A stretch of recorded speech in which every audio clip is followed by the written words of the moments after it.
Matapos ang isinagawang investigasyon sa Senado kaugnay ng pag-aresto kay dating Pangulong Rodrigo Duterte, inanunsyo ng isang kasapi ng Alyansa para sa Bagong Pilipinas ang pagkalas sa nasabing partido. Mayroon daw kasing mga hakbang na salungat sa kaniyang mga paninindigan at prinsipyo. Kung sino ito, alamin sa report ni Troy Gomez. Matapos ang kanyang matinding pagbatiko sa administrasyon kaugnay ng pag-aresto kay dating Pangulong Rodrigo Roa Duterte, inanunsyo ni Senadora Amy Marcos ang kanyang pagkalas mula sa Alyansa para sa Bagong Pilipinas.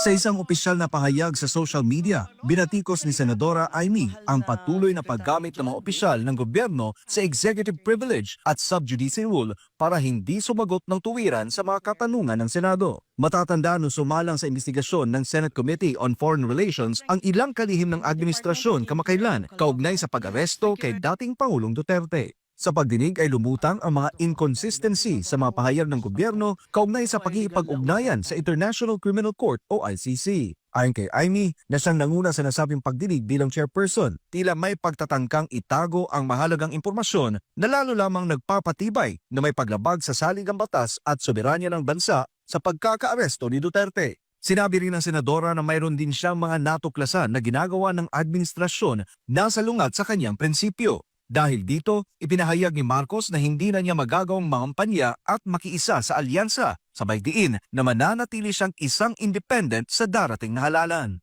Ang pagkalas ni Senadora Marcos mula sa alyansa ay inaasahang magdudulot ng malaking epekto sa politika ng administrasyon, lalo na't siya'y isang kilalang kaalyado at nakatatandang kapatid ng Pangulong Ferdinand Bongbong Marcos Jr. Mukhang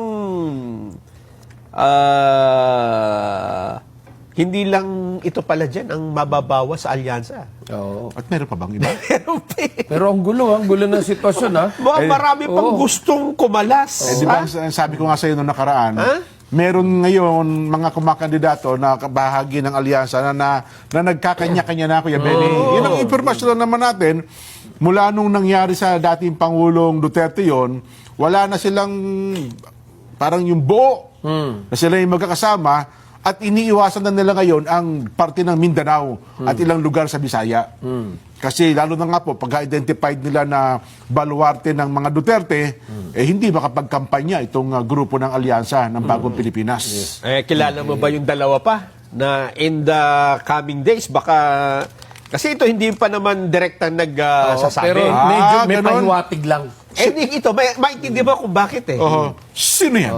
Una, Senador Pia Cayetano. Oy, Maintindihan alam mo. naman natin, yes. Maintindihan mo kasi kapatid niya si Alan.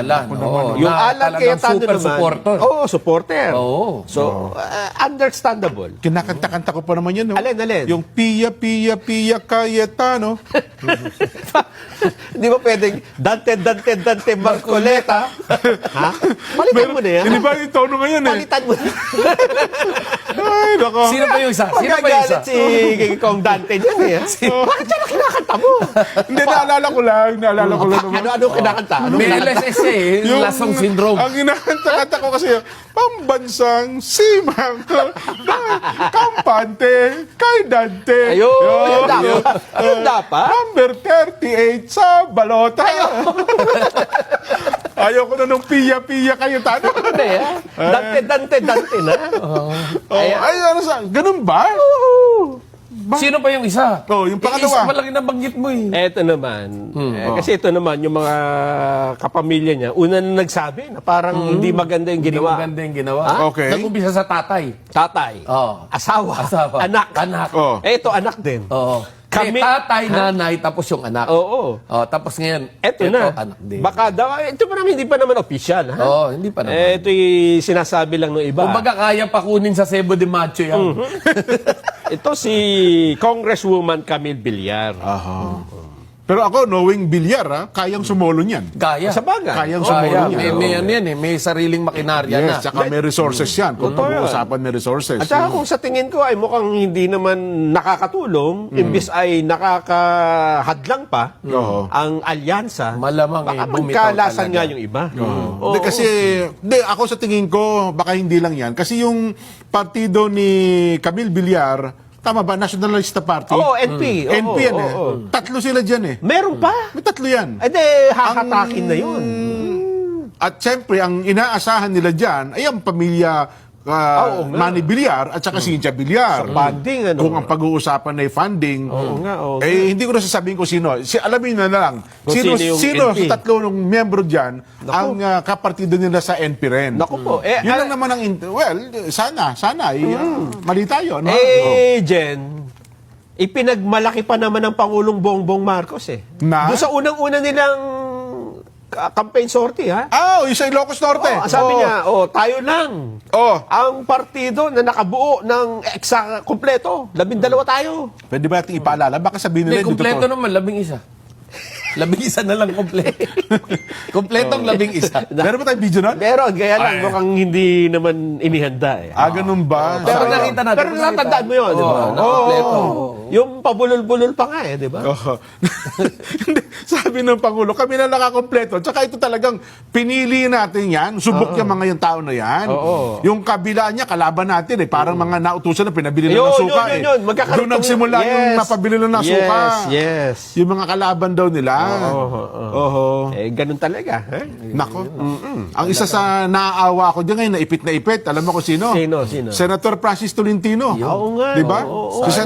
Alam mo na, si Sentol, kasama sa palatuntunan niya. Wala tayong masamang tinapay.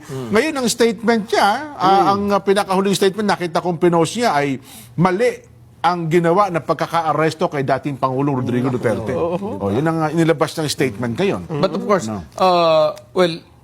huli man, no? At nandoon na kasi ang dating Pangulong Rodrigo Duterte, still hindi pa rin huhuli kung hikilos yung mga tao at sasabihin ng totoo. No? Especially ito pong ating mga mababatas na tindigan kung ano man yung tama. No? Kasi bihira na ata sa ating lipunan ngayon yung tumatayo sa prinsipyo. Ayun nga. Di ba? So ngayon, unti-unti na, no? Marami kasing sa online lang, ang dami nagsasabi, bakit ngayon lang daw kumilos ang super ate? Samantala, nung nandoon sa Villamor, dapat lumabas na. At nagpakitang gilas na. Pero kasi sa tingin ko, doon sa gate na yun, kapag si super ate ang nagpumilit pumasok, hindi siya awatin ng mga sundalo at pulis doon. Di ba? At sa huli naman daw, tama yun, ang Kuya Benny na, sa huli naman daw, sa hearing, may dapat niya, nagsampa siya ng kaso sa mga gumawa. Kasi kung may nakikita siyang gumawa ng labag sa batas, abay dapat niya, kinasuhan niya bilang chairman ng Well, hindi Senate pa Committee yata on tapos Foreign na bang Relations. hearing? Tapos na? Magpapatawag para uli. Kung hindi. meron pa silang maimbitahan. Well, dyan natin makikita na honest to goodness ba? Kasi meron tayong kilalang senador na investigasyon lang eh. Oo. Matapos imbestigahan, inimbestigahan na. O yun, naimbestigahan na.